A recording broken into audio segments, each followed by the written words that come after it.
Here's an uncomfortable question to start with. What if the thing you're most confident about is actually the thing you understand the least? Not the stuff you already know you're terrible at, like painting or singing. I'm talking about the thing you bet money on as your strong suit. The topic you'd jump into an argument about over drinks without blinking, without a second thought. Look, we've all met this person. The guy at work who's never managed a single project, but always talks like he knows exactly how to run the whole company. The close friend who's gone through 3 messy breakups that all ended the exact same way, yet is always ready to hand out deep relationship advice. Or the classic one, the internet expert, who reads 3 headlines and is suddenly in the comments correcting actual doctors, architects, and economists. But here's the twist. Psychologists have spent decades studying this exact behavior, and turns out it's not just about people being arrogant or full of themselves. It's a subtle trap set by your own brain. A quiet system error. And because it's a human system error, it isn't just happening to them.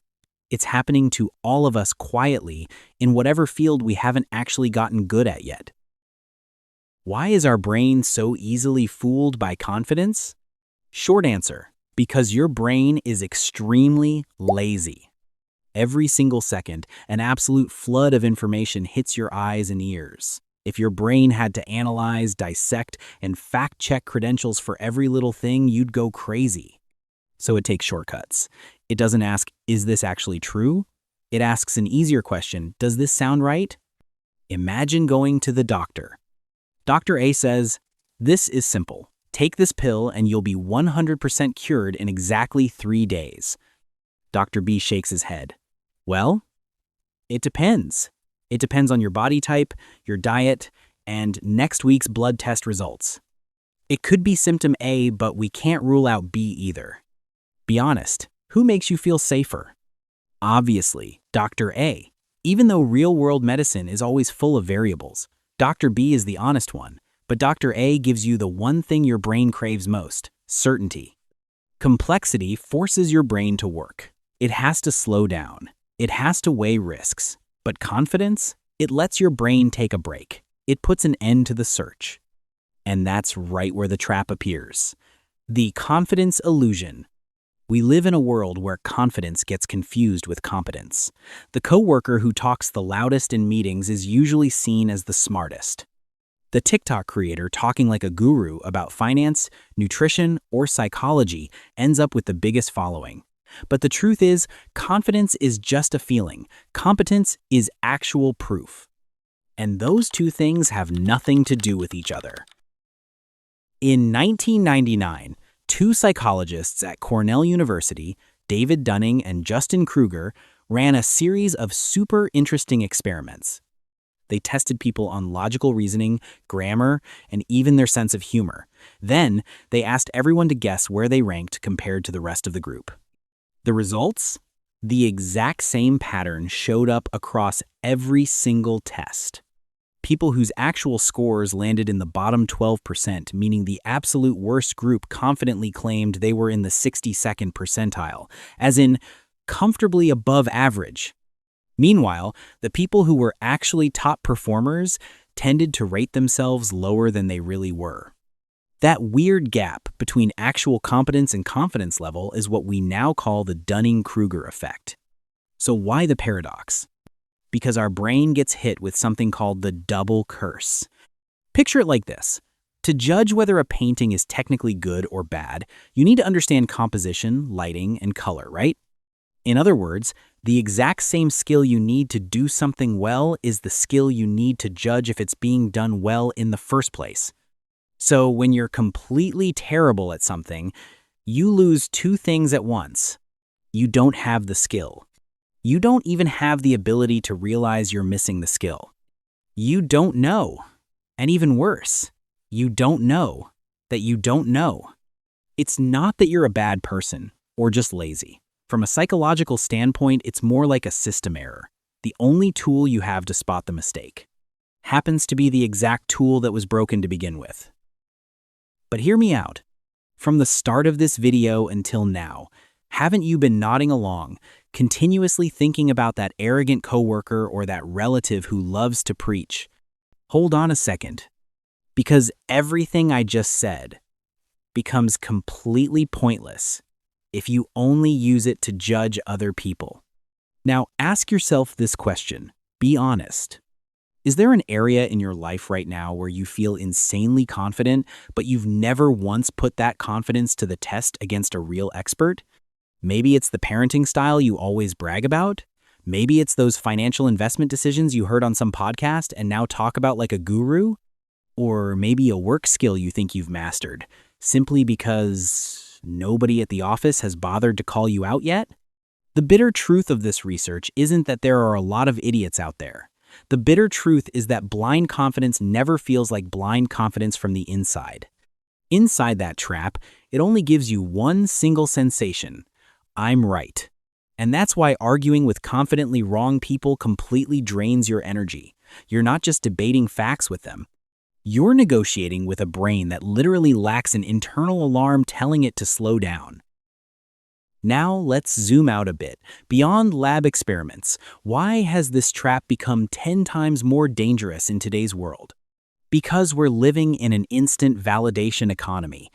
The internet gave us ridiculously easy access to information, but it quietly swapped two very different concepts: access to information versus mastery of knowledge.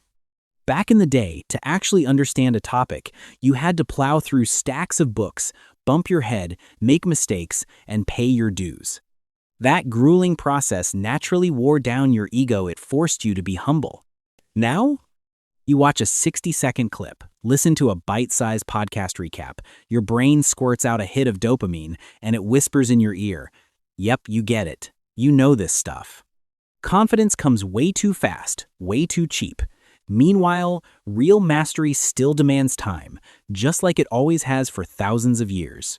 So that gap between knowing a little and actually understanding gets completely filled with delusion.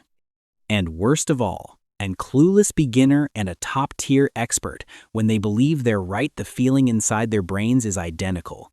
Not a single bit of difference. Your brain doesn't sound an alarm going ding-ding to warn you, hey, you're actually wrong here. It just gives you total certainty. So how do you actually tell the difference between genuine confidence and blind confidence? From a behavioral psychology standpoint, there are two dead giveaways. Signal 1. Real expertise always comes with specific doubt. A true expert can pinpoint the exact weak spots in their own argument. They know precisely where the boundary of their knowledge ends. Ask a great doctor, and they'll tell you, it's most likely A, but if symptom B shows up, we have to rethink this. But someone with blind confidence, their explanations are always absolute, one size fits all, and the second you question them, they instantly turn defensive and snappy. Signal 2, a track record of changing your mind. If you haven't changed your perspective even once over the past 3 years on a topic you felt super sure about, that isn't necessarily proof that you're right. It might just be proof that you've never let in enough information to prove yourself wrong. So what's the fix here? Does this mean we have to second-guess ourselves every single second, spiraling into chronic self-doubt and never daring to do anything? No. That's just stepping into a different trap. The fix isn't to beat yourself up. It comes down to a small, extremely uncomfortable shift. Get curious about the exact things you feel most certain about. Whenever you feel this 100% surge of absolute certainty about someone or about some topic, pause for just 1 second. Ask yourself this: what does it look like if I'm actually the wrong one here? What would have to be true for me to be the unreasonable one? Admitting you don't know doesn't make you weak. On the contrary, in psychology, the ability to accept the limits of your own knowledge, what we call intellectual humility, is actually the top indicator of a person's long-term learning ability and success. It transforms you from a hollow drum, making a lot of noise, into a sponge, soaking up real knowledge.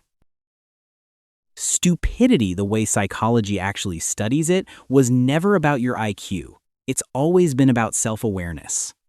If a specific memory surfaced while you were watching this, a time you were arguing tooth and nail, only to realize later you were dead wrong, don't be embarrassed. Seriously, Don't feel ashamed. Catching yourself in that moment isn't a failure. It's actual proof that your brain just patched a system glitch. You've literally evolved past who you were yesterday. If you don't mind, drop that moment in the comments below. Even just a single line. Not for anyone to judge you, but because reading everyone else's stories brings this weirdly comforting realization. We've all been the idiot in our own story at some point. And if that brief pause made you think even for a second, give this video a like.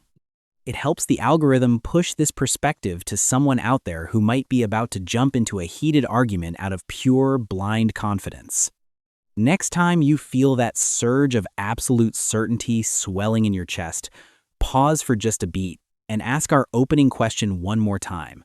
What if the thing I'm most sure about is actually the thing I understand the least?